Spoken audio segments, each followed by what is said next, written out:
Song always gets me hype. Yo, it's Draped In Gold, another episode. We're talking about the NXT and NXTUK action. Of course, it's your homeboy Flobo Boys back in the studio. One-bedroom apartment here in Los Angeles after taking that 1 week detour in New York City. Thanks to everyone watching and streaming live on Facebook, on YouTube, on Twitter, and on Twitch. And if you're on that Twitch, do brother a favor, hit one of those follows. But you're not here to talk about me, talking about please follow me, though you should. You're here to talk about wrestling action, and I can't do it alone. I'm being joined by one of the fantastic hosts of the MacMania podcast, Spotify original, and also doing his dang thing, becoming, dare I say, one of the Defy Wrestling ring announcers. What? Give it up to the real Jack Farmer. What's going on, sir? Flobo, boys, glad to have you back in sunny California. Out of that sunny. Well, figuratively speaking. Right. On the postcard. Yeah, man, it's great. Great to be back. So just for the record, I'm filling in. I'm doing it's a one-off is what I'm doing over in Defy Wrestling, but I am really, really excited about it. Defy has always been a company I hold near and dear to my heart, and so getting the opportunity to do anything over there is always exciting. So very excited and pumped up about that. Well, you know what to say. Bring back Jack, right? You do it once, and then all of a sudden, everyone wants you more and more and more. So I'm okay with that. I'm confident you'll be in the rotation. Once you go Jack, you never go back. It's something that a lot of people have been saying. There's no context there at all. Before we get into the events of NXT UK this week, I want to give a shout out to my boy Ashton Smith and Stevie Turner, both celebrating birthdays this week. Thank you so much for making NXT UK that much better. Yeah, happy birthday to both of them. Well, Jack, if you guys watch the formula of the show, I usually start with the main event and I work backwards, but I got to talk about what happened at the top of the show today. Charlie Dempsey had a match against Joe Coffey, the Iron King, but has the King fallen? Jack, we talked about Dallas and their win-loss record being kind of wobbly, but I have never seen anyone put Iron King to sleep. What? This was a must-win match for Joe Coffey, and he came up short. I love to say I told you so, so I'm going to just enjoy this moment and say I told you so, Flobo. I told you weeks ago, months ago, about a year ago, that the cracks were starting to show in the foundation of Gallus. And here we are, the wobbly legs of the once dominant faction now just falling out from underneath them as they get put to sleep by Dempsey, a relative newcomer to NXT UK. This never would have happened a year ago. And now we're seeing that the Familia, they have taken over. Well, they always ask us in history class what killed the Roman Empire, internal and external, and it's usually a combination of both. You're right, Dallas has been, not the greatest, and I still maintain, maybe it's a hot take at this point, that Charlie Dempsey does not need La Familia and vice versa. I don't really see them as a unit. I see them as two moving things side by side. I don't really understand the whole alliance thing. Between the Familia? Yeah, why would the Familia recruit Charlie Dempsey? What does Charlie Dempsey get by being with the Familia? Have you seen the guy? Have you seen how good he is? You see him in the ring today. He was a phenom. He was great. He's lived up to every bit of the billing. Plus, family's one of those things you don't necessarily choose. You're tied in by blood, and I think that Tiamat could feel that with Dempsey. Well, it's still what you call a upset, if you will. I know the whole thing is not going to be done between Gallus and La Familia or the Familia, which is weird because the announcer was like the Familia, but then it's like La Familia, but they don't speak Spanish. I don't know. Vin Diesel's there anyway. It was unfortunate. The teams were supposed to be banned from ringside, but Gallus couldn't stay away, and I'm glad that Dempsey was able to overcome the odds, though. That aside, because I know you're just totally just working out. Look, we're draped in gold. We're a bunch of journalists. Not really. We're award-winning, as you can tell over there. Very, very award-winning. Very award-winning. As you can tell right there.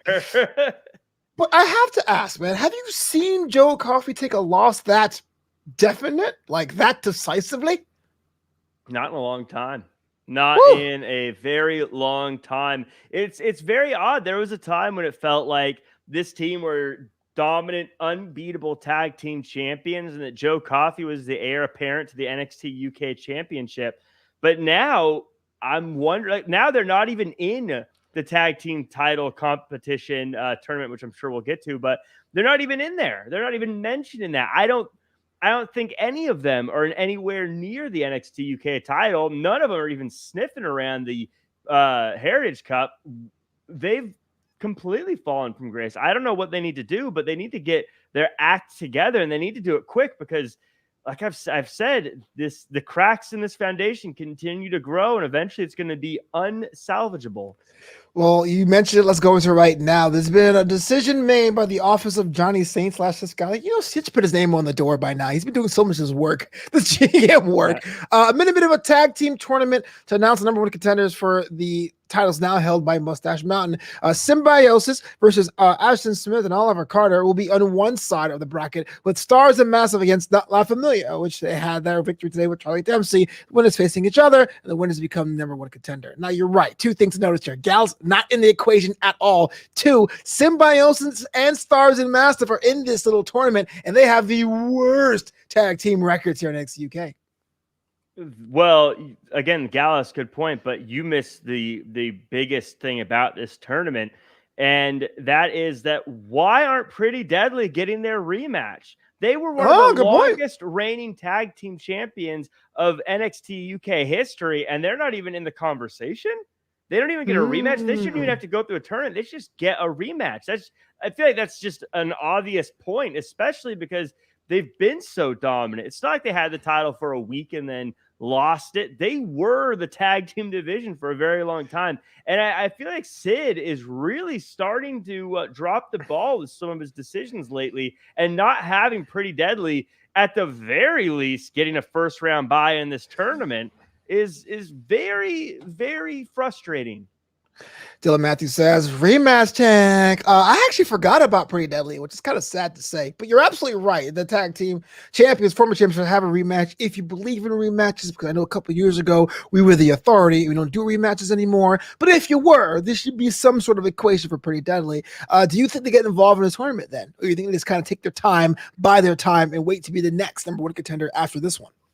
I love NXT UK. I love Pretty Deadly, but I think right now, if you are Pretty Deadly, you need to be asking yourselves, how badly does NXT UK really want me? If I was Pretty Deadly, I'd be calling up guys like William Regal. I'd be calling up guys like Adam Pearce. I'd be calling up people like Sonya Deville, and I'd be saying, you know what? Maybe you'll give me an offer I deserve, because Sid has just been disrespectful to Pretty Deadly, the greatest tag team in all the world right now.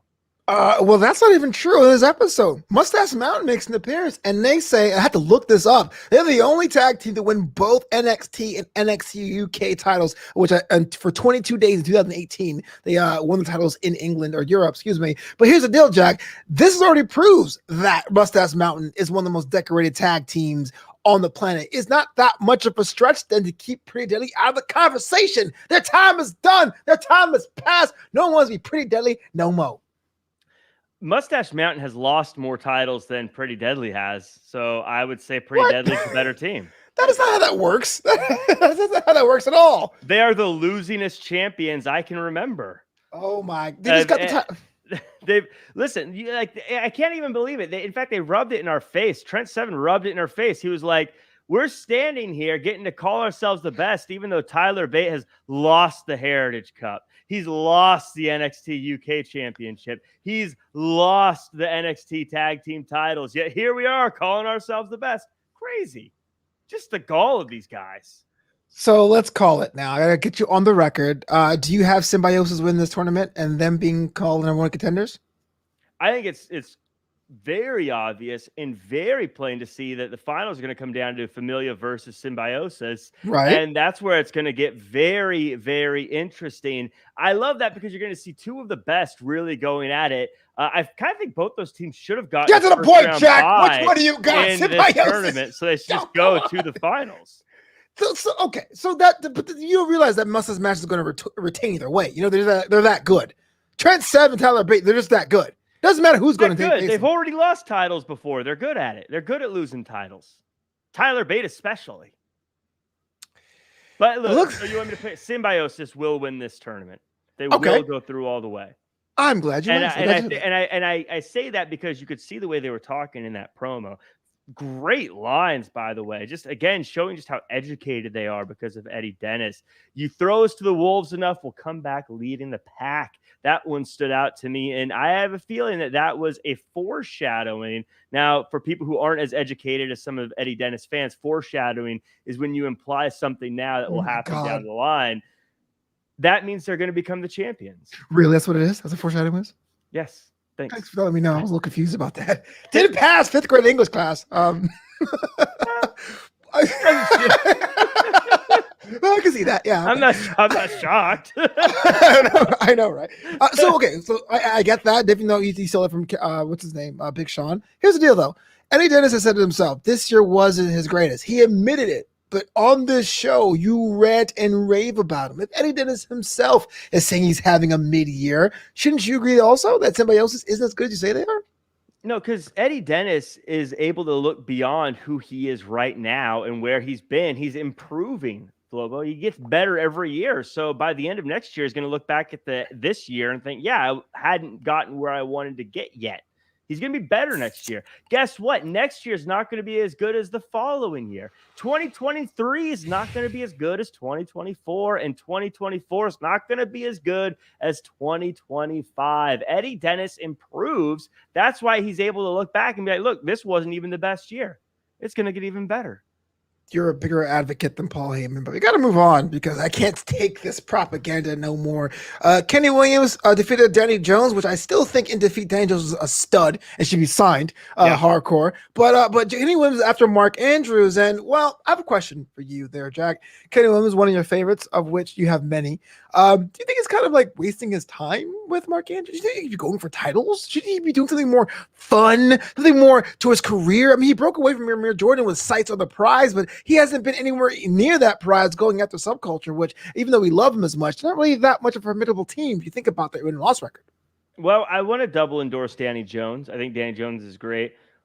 I don't know. Were we watching the same show, messing with Andrews? I mean, yeah, he injured him backstage. I saw backstage that Andrews had like tripped and fallen and hurting himself, and Williams came out trying to find help. He was like, "Hey, someone's hurting there. Go help them. Go help them." And then he got it out of their way so like paramedics and people could get in there. Was this a Peacock Premium? Was this something Network Plus?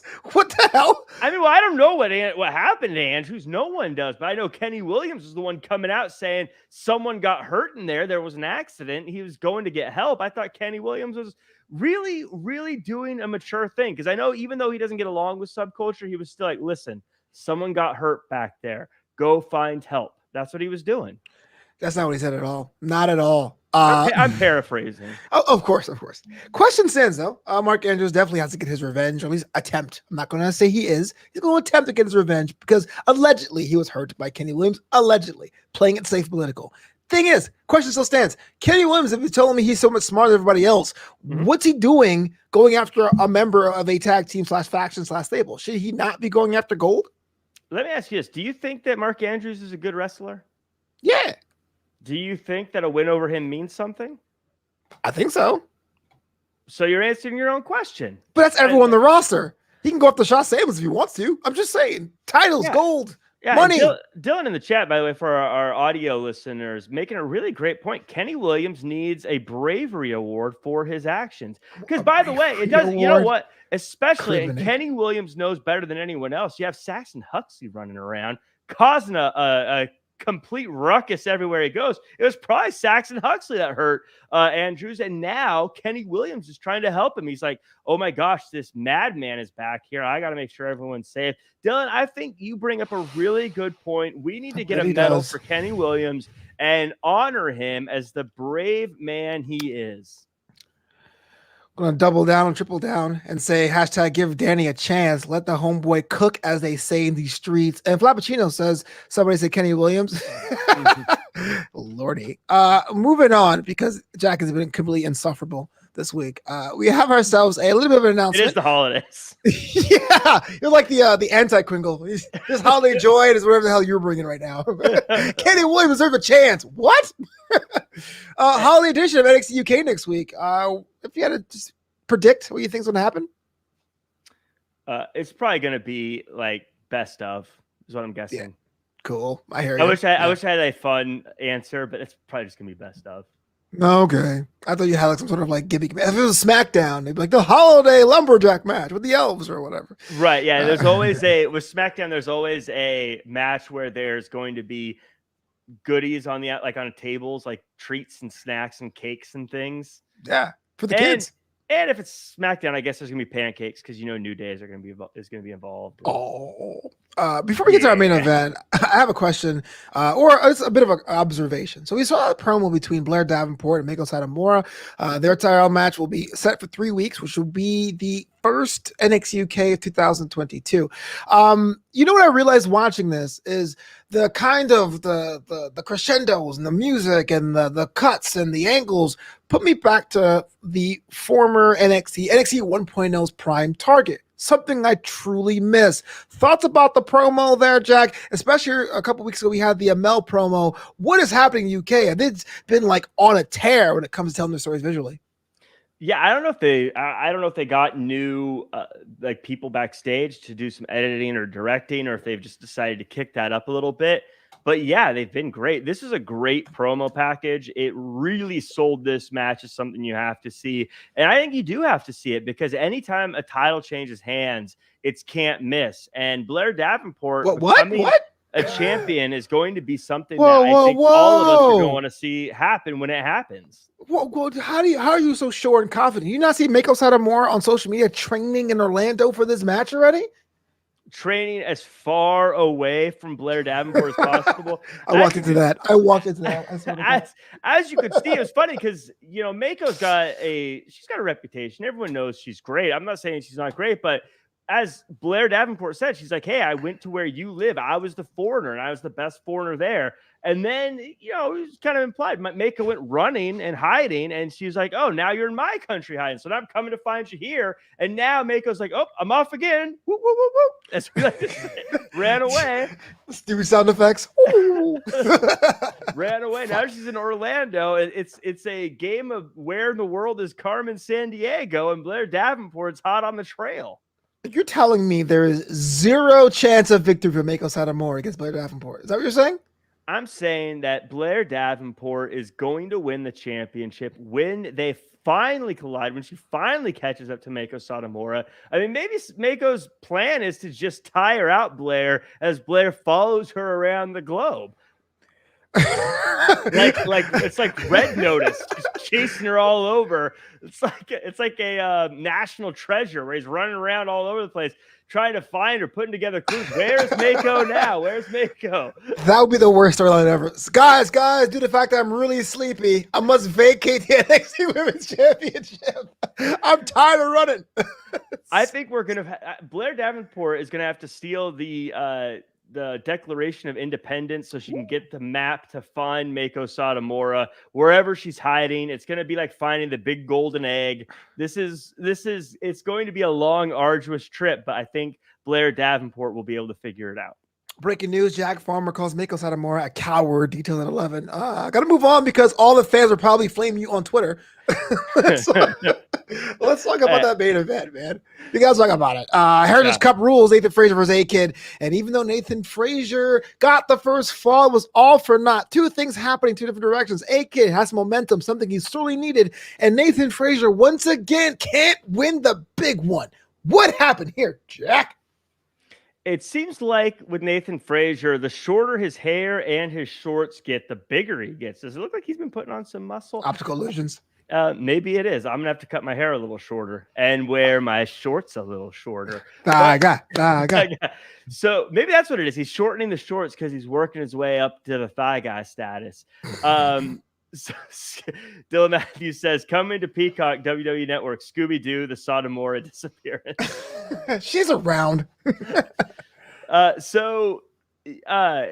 This was these two are so good. This was such a fun match to watch, and their ability to work together in the ring. And when I say that, obviously, I mean their ability to have a match together is just great. Like, I think the highlight of the match for me was that really cool, I guess you'd call it German suplex, but it was the way A-Kid went flying through the ropes and then did the throw.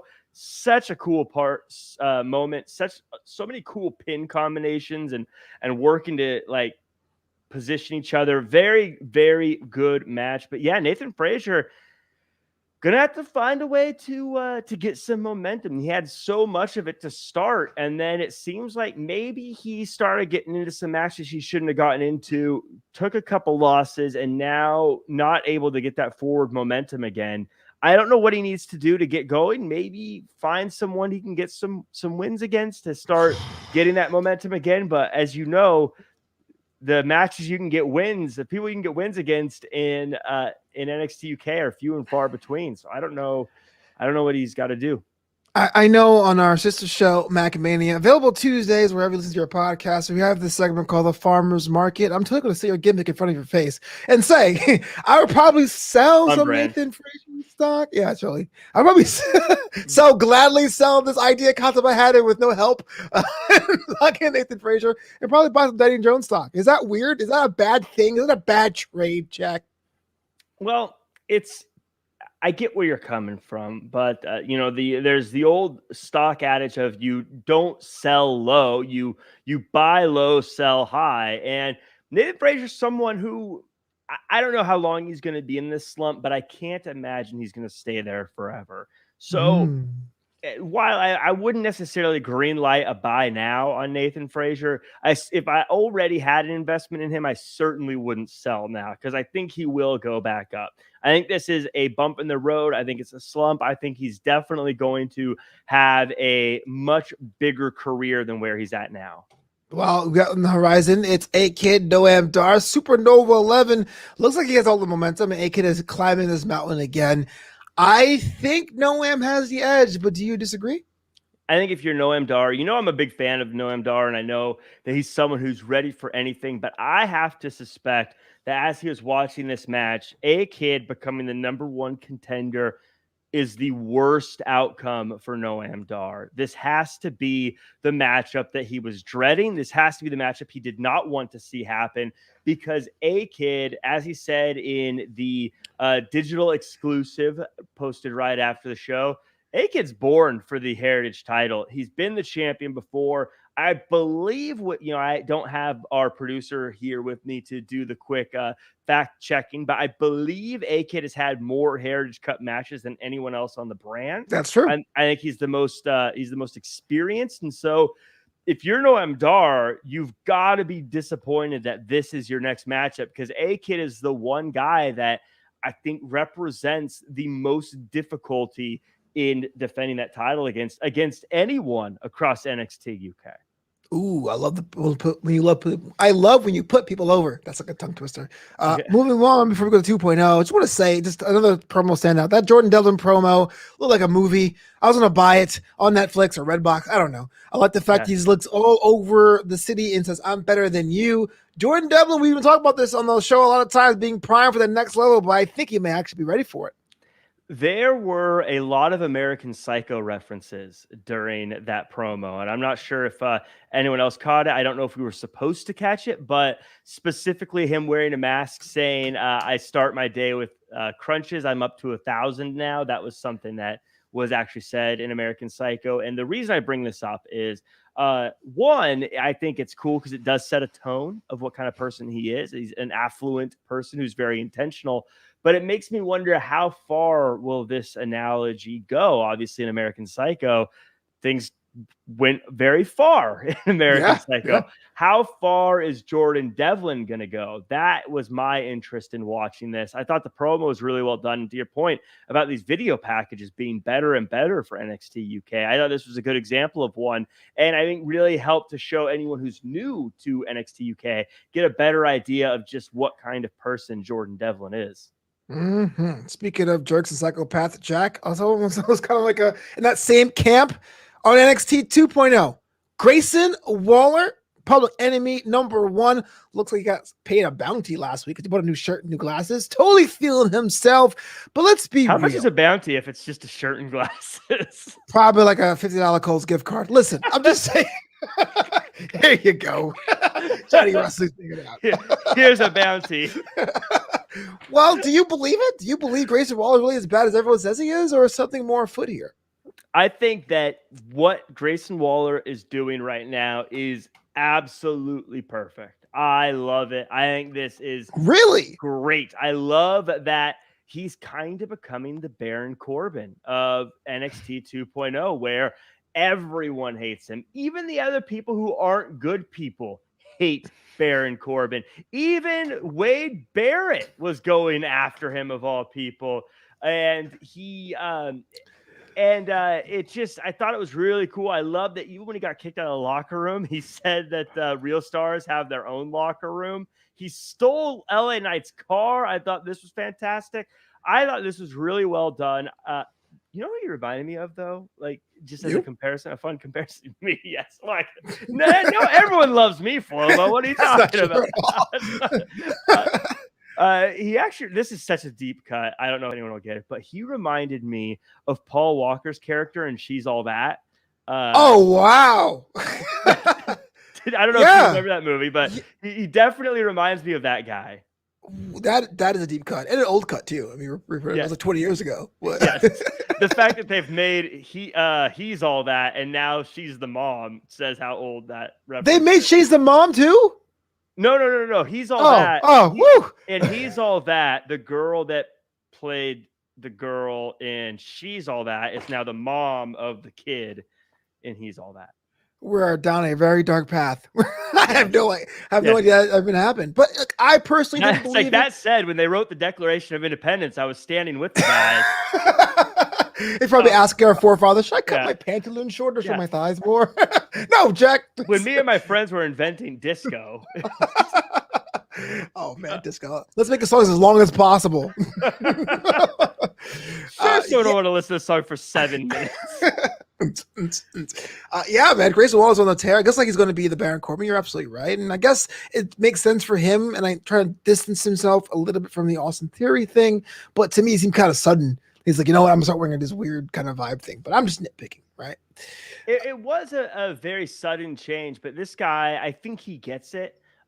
We don't get into the news much here, but on a wrestling pundit, I guess Bully Ray, I think was when it said, was talking about how a lot of people don't know how to be that genuine bad guy. And I think that someone like Grayson Waller gets it. I think he gets how to get underneath people's skin, and where that's going to pay dividends is in his matches. If someone gets under your skin and they bother you, it breaks your game plan. It breaks your ability to have a more focused match. And I think that that's going to give Grayson Waller the edge in big matchups down the road. Quick question, and this can go either way, but because of the actions of Grayson Waller, would you consider LA Knight a fan favorite? I've always loved LA Knight, so I call him a fan favorite. Yeah. Let me talk to you. I'm going to say this, and I'm going to add on top of that, since we're kind of going beyond just what's on NXT, or at least I have with a couple comments, but a lot of people talk about how we got one of the promos we've all wanted to see for so long with MJF versus CM Punk. I want to see MJF versus LA Knight on a microphone. That would be a fun matchup. Oh, I'd be down for that one. That should be a pay-per-view, actually. Just a 60-minute time limit. Yeah. Like the video games with promo points. You pick the right promo option and the winner will score. Because I think they both have similar style in that they're very good at using like the linguistic gymnastics, as I like to call it. And I think that it'd be fun to watch them go back and forth. It'd be good. Well, one person that went back and forth, surprisingly for me, was our main event. Bron Breakker against Roderick Strong, and it was something that I didn't expect from Bron Breakker, the powerhouse himself, going a little collar and elbow, snapmare, takedowns, and headlocks. The match was pretty solid. I thought the title was in line, but obviously it wasn't, because Bron Breakker does not look like a cruiserweight champion. Thoughts about this one? Now, here's the question I have about the match, not so much. It's a group diamond mine. They're looking more and more like they're going to be the terror of the brand, but their leader took an L in prime time. I don't know if I call them the terror of the brand, but they're definitely going to be the person that you conflict with the most. Using outdated references continued. It's like the X-Men and the Sentinels, you know? The Sentinels may not be the big bad, but they're always a problem. They're always there. They're always causing issues. That's kind of what I think of them in NXT 2.0. They're just always going to be the problem. I will say in this match, three things came up.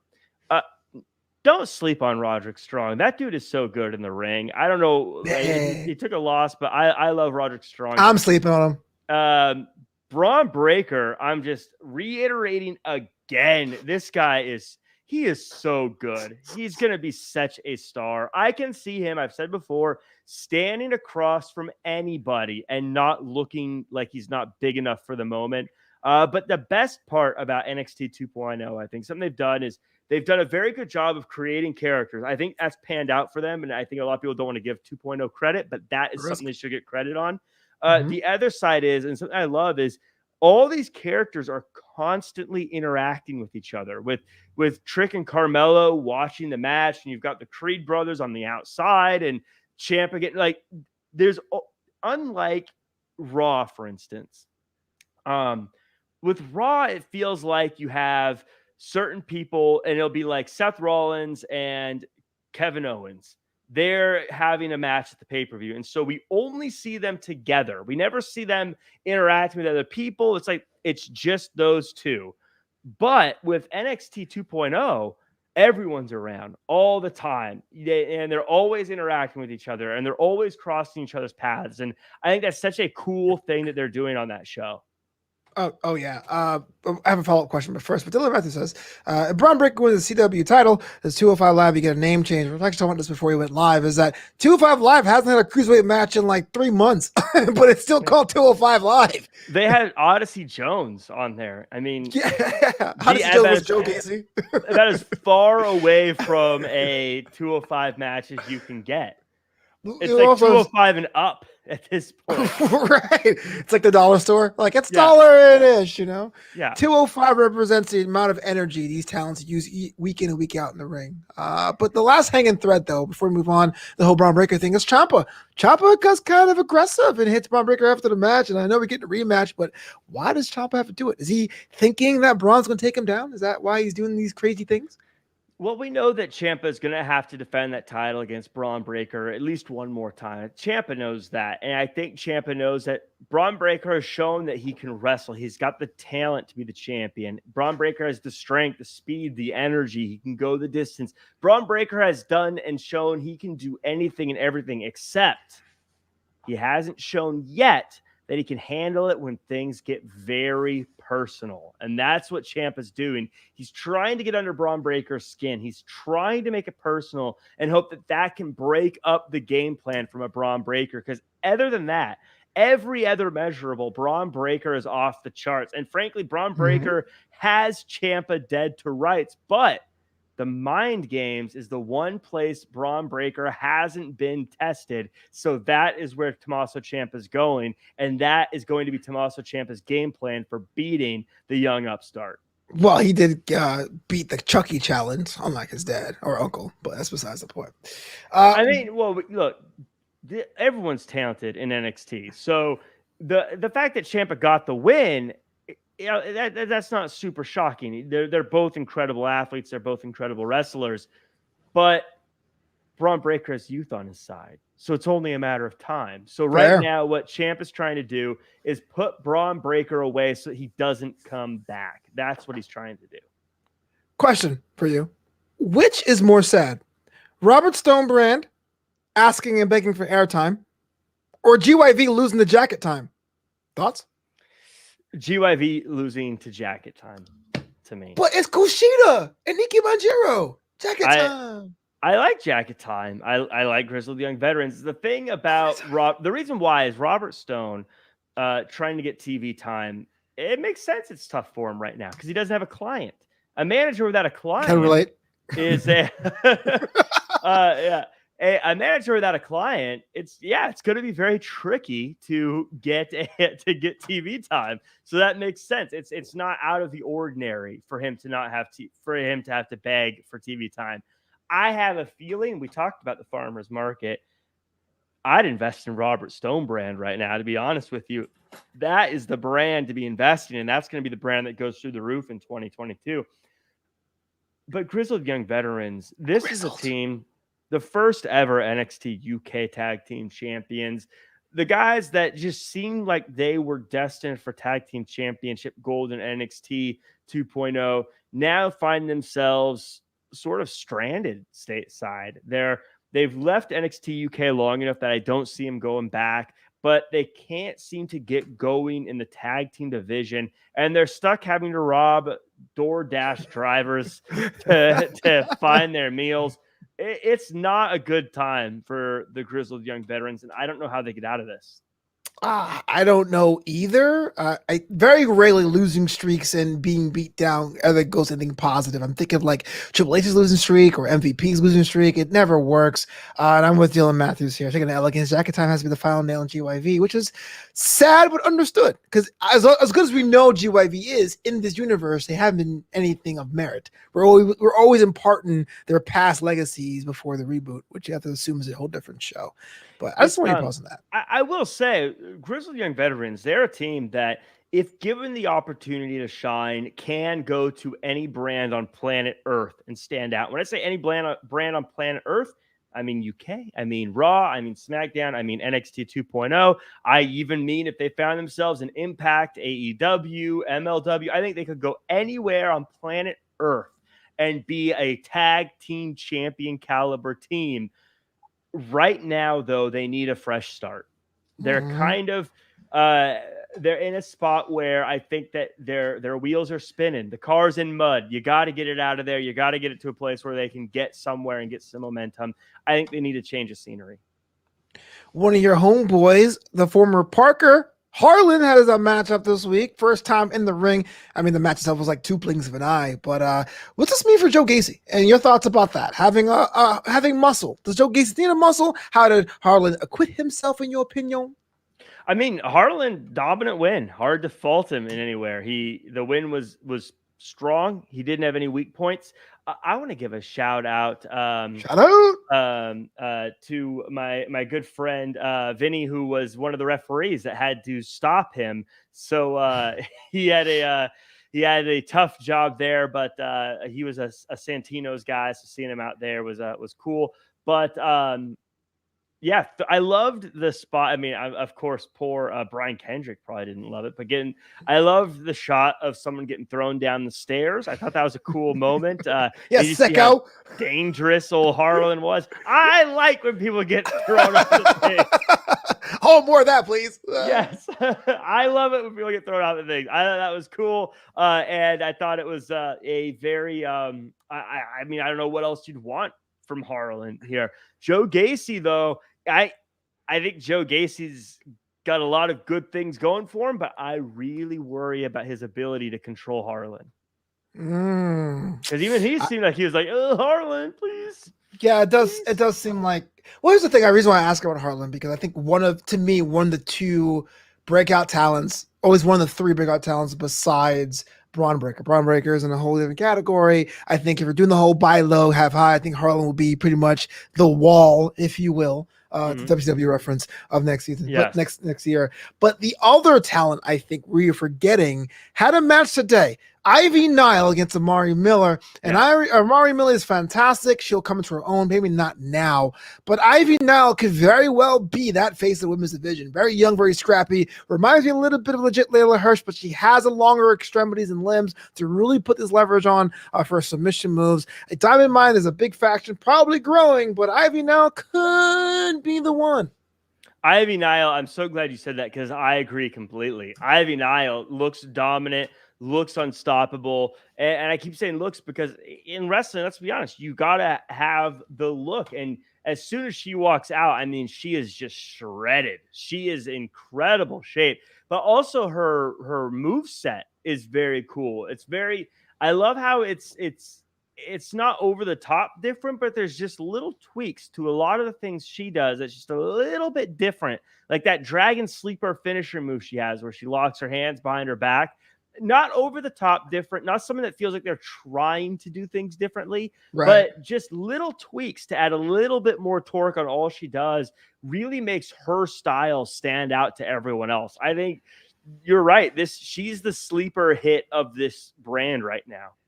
Yo, buy now. Yeah. Yes. I'm sure Malcolm's like, I knew it all along. All right, Malcolm, just put it out there. Malcolm's trying to buy everybody. That's the thing. I know. If Diamond Mine has 9 people, I'd be like, yeah, I see that coming. Like it looks like one of those groups, NWO right. style. I mean, to be fair, if you're playing Monopoly, you want all the pieces, right? I mean, I never win at a Monopoly, so I wouldn't know. I'm the worst. A Monopoly Junior, I can kick ass in that. But regular Monopoly, I can't. I'm just the worst at it. I imagine Monopoly Junior is the same thing, but with smaller bills. Oh, yeah. Very small. It's very easy for me. It's an amusement park. So you get the loop-de-loop. You have a water slide. It's pretty cool. Oh, okay. Cool. Yeah, check it out. Tony D'Angelo has a bit of a showdown with Pete Dunne. He once called him Petey Poppins. But now I got a feeling that he may have signed his own death warrant. You know what I'm saying? Bada boom. Because an angry Pete Dunne is someone you don't want to get upset even further. Pete Dunne, Tony D'Angelo, talk about 1.0 versus 2.0. Sheesh. Yeah, this was funny because watching them go at it on the microphone, I was like, hey, Paisan, hey, geezer. Each other, these funny slang terms that don't make any sense here in America. But the thing that stood out to me about this matchup is, and them on the microphone, is you could tell that we're supposed to feel sympathetic towards Pete Dunne and we're not supposed to like Tony D'Angelo, but I could easily see as this goes on that the people more and more, because they already love Tony D'Angelo, start to love Tony D'Angelo even more and start to not like Pete Dunne, because Pete Dunne can be a little unlikable himself. It's interesting. I think this might be one of those rivalries where it goes in one way and comes out the other. I feel like there's a Chipotle joke in there. I have a transition, but I won't use it yet because I want a follow-up question. Because I was like that bag the Shaman used, but no, I'm going to say this instead. No. You got the match eventually on the horizon. Pete Dunne is a very tactical person. Tony D'Angelo has his own deal. Do you think that Tony D'Angelo, and I mentioned this before, it's a question I asked you about 3 weeks ago. Do you think Tony D'Angelo needs a faction still? A faction? Tony D'Angelo? Mm-hmm. He has guys. He knows guys. What's up?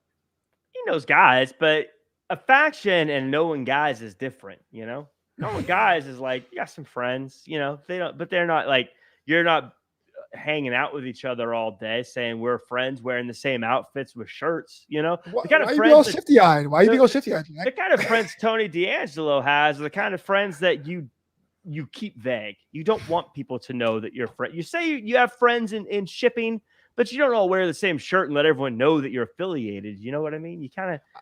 You let the world know, but you don't let the world know.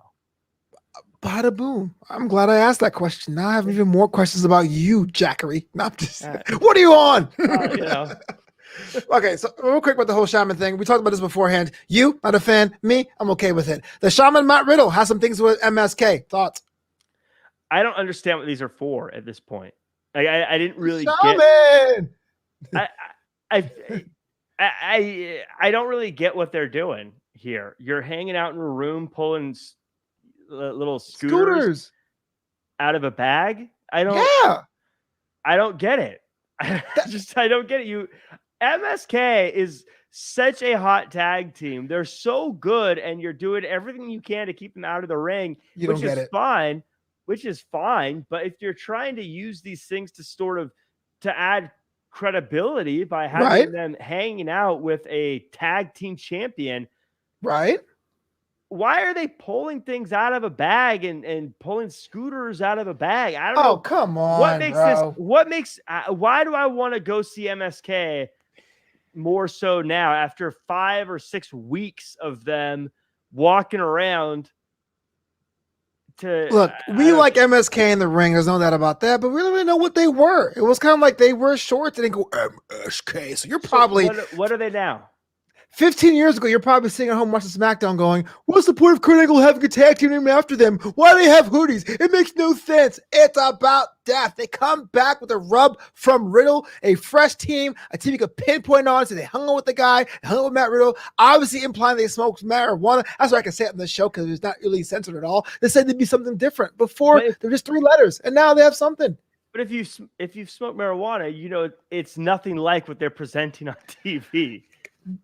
TV's different. That's where the problem lies. Is that Kids love it. This doesn't seem anything like what you're trying to pretend like it is. It's like it's being put together by people who read about it, and it's like someone watched Reefer Madness and then they're trying to use the information based on that. Don't we, by the way?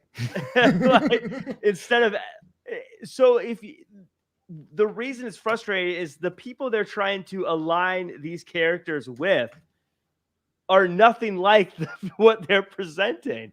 You know, it'd be like if I was like, I want to make a character that seems like a gang member, and I have some dude with a backwards hat walk out and say, yo, yo, yo. Right. What's up, homie? And everybody be like, what the heck is this? And Crime Time are multiple time champions. Write that down, man. That's a good idea. Look, I understand Matt Riddle used to be one of the most hyped up independent wrestlers of all time. And now he's going, hey, Randy, every Monday night. But hey, MSK needs something and they're not wrestling right now. So give him something that's interesting. Right. Give him something that's interesting. That's the word. Fine. Like this was the way this was put together. You know, because we just talked about the great video packages on NXT UK, and we just talked about the prime targets of the past. Mm-hmm. This feels like when I was watching this felt like something that was put together on an old episode of The Apprentice, where they're like, you have 2 hours and this small budget to put together a video using this character, and people just throw together some random quick thing, and that's all. It didn't. It just didn't. You don't believe the bag was bottomless. Just admit it, bro. You think there was actually a bottom to that bag? Oh, I know the bag was bottomless. I love it. Just a real dumb quick question, by the way. 3rd week in a row, we've seen Wendy Chu walking around, still sleeping. Thoughts about Wendy Chu so far? I know there's not much to go on. Are you intrigued? Are you kind of annoyed by her? I think I need to see more. I'm a little disappointed because I know who she used to be, and that was one of my favorite things. And I don't know if there was anything they could have done with her that would have made me happy based off of them taking away one of my favorite characters. But that aside, if I look at it in a vacuum, I just need more information. But that's a good example of what I was talking about before, with all their characters interact a lot. You know, and her walking out on Lash Legend and being a part of that segment. Hashtag push Boa. He had a match today against Edris Enofe. Boa's looking cool. Somehow fully internalized, controlled. I'm not sure he's fully controlled. I think he's in a way of controlling the spirit of Tian Shaw. Hey, still cool. No, not. Enofe, yeah. I would say Enofe, by the way, a SoCal guy, did a lot of work here. Very cool to see him not just be on NXT, but to be a regular is very cool. I think he's a buy prospect, by the way, as well. Someone who I think is going to do very well in the future. But Boa, that like spin kick to the face finish move he had, just brutal looking. Push Boa. I like Boa. You know, especially because every time I see him, I think he gets bigger every time I see him. Dude, he is internalizing the spirit of that dragon, man. And he's so well dressed. His gear is tight. Can I say, I don't know, are we going to talk about Lash Legend? Can I? It wasn't planned, let's do it. I just want to say one small thing. I thought it was fun that Lash Legend says, you guys are always dressed to impress, as Kushida was wearing a sleeveless t-shirt. I'm impressed. I just thought it was like, he looked as casual as could be. It's like, you're always dressed to impress. Huh? I'm just going to fill it in. Is that what we call dress to impress these days? Bro, I watched a movie recently. Oh, okay. So if you guys don't know this, we're pulling the curtain here. Jack Farmer produced a movie called Dead Body. It's available on the festival circuit. Loved it. Yeah. I actually watched a screener for it one time. And there was a scene where one character goes, nice suit. And it wasn't a suit in the scene. I got so annoyed. I got nice suit, but there is no suit. So I know exactly what you mean, bro. Dead Body available now on the festival circuit. I like how you put over my movie just to like crap on It's a great film. We'll know more about that. I'm just saying that one thing. Yeah, it's on the festival circuit now. If you follow me on social media at Real Jack Farmer, you can probably see links to where you can see it. But the goal is it should be available on streaming services soon. Hands down, one of the best movies I've seen in the past. Best comedy movies I've seen in the past 5 years. I'm not even trying to put you over. Oh, you're too kind. I'll go more detail about that in a future episode of. Can't talk about that now. Okay, moving on. Cameron Grimes with Duke Hudson had a no-holds bars match. That starts everything off the top. And here's the deal. We finally see Duke Hudson's bald scalp. And you are a Duke Hudson fan, Jack. You must have shed a couple tears for him, huh? Yeah, this sucked. I'm a big Duke Hudson fan. Yeah. As a fan, it was a bummer. But I think that I've said before, I think that WWE rewards people who are able to look like fools and survive it. And I think that Duke Hudson looked like a huge fool, but I also think he survived it. I think that he's someone who can come out of this and not look like less of a threat, even though he kind of looked like an idiot. And I think the world of the WWE universe long-term will reward you if you can do that. So while it was a loss today, I think the future looks very bright for Duke Hudson. Question here in my notes. In your opinion, where does the casino table rank in painful foreign objects? For some reason, I don't feel like it's that high up. With cushions on the side of it? Maybe that's what it is. I also feel like the casino tables I've seen seems like they have very weak fold-out legs. They never feel like they're very sturdy in the first place. Yeah, but it's a round table and it look a little thicker on the actual part, no?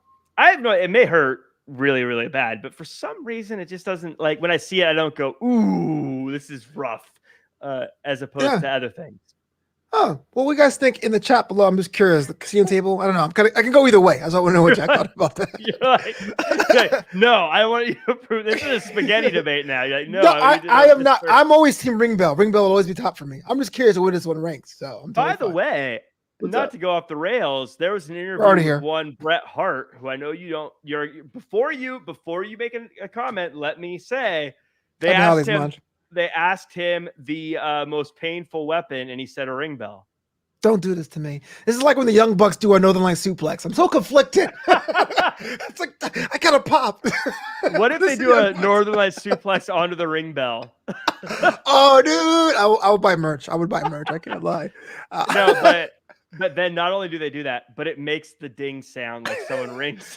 You got to sell it, man. You got to, and then have the referee go ring the bell. How do you not make them your favorite tag team of all time if they're able to pull that off somehow? I will take it back. Everything I ever said. And they're watching. No, they're watching the show because that ever happens a very specific spot. So I'll go. They watch Draped in Gold. So as they shout Flobo, it's like ding.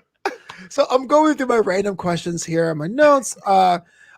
Briggs and Jensen are being American AF, and they're going to the fair with Casey and Caden. Are you talking about an alliance, or is this kind of like just a one-off thing, you think, or two-off thing? I wrote in my notes, sure. I feel like Brooks and Jensen, they've got to be communist spies, because no one emphasizes they're that American unless you're trying to hide something. Oh my gosh. Give me a flashback. Go ahead. They go way out of their way to be like, have we mentioned we're American? Just saying. Yeehaw! Oh my gosh. This takes me back to a Mad TV sketch where it looked like an alien adopted a human being's flesh and was going to run for president as Smith, John for American president. This is exactly what it sounds like. You're right. Yes, that's the only explanation, because they will not miss a chance to remind us that, like, I love playing football, the American sport, while drinking my American domestic beer at my country music festival while wearing my American flag shirt. This is another deep cut here, probably get me canceled, but there was an episode of Simpsons where Apu was getting his citizenship, and he goes, "Hello, the Mets are my favorite squadron." You're like, wait a minute. My favorite baseball squadron. I was like, Mets. All right. And then poor Casey and Kate, I think they were just like, oh yeah, a party, because they like to dance and like music, and they made that very clear. And they were there having fun, but the whole time they had these two guys just creepily staring at them. I felt bad. I was like, oh, that's weird. The foreign targets, the foreign operatives. You guys like fun? American fun? You like American fun? Oh my gosh. Shall we eat potato chips after this? Smooth, brother. Look, we're getting crazy here. It's almost time to get out of here. Jack Farmer, it's now time for the MVP of NXT. Who's that one person or team that stuck out for you? And even though we didn't get to the Cora Jade match, I think she did pretty okay over Dakota Kai. It's an upset, but your thoughts for MVP?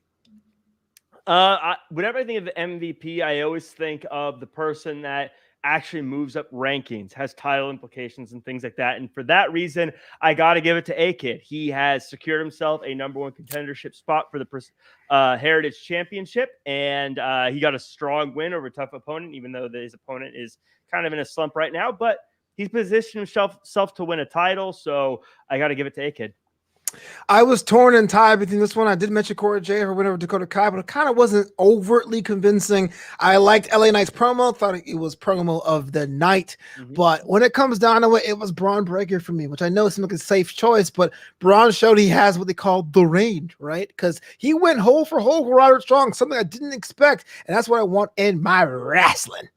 Yep. I would give my runner-up to Grayson Waller, though, because he showed me today that I always say wrestling's a conflict business, and he doesn't mind conflicting.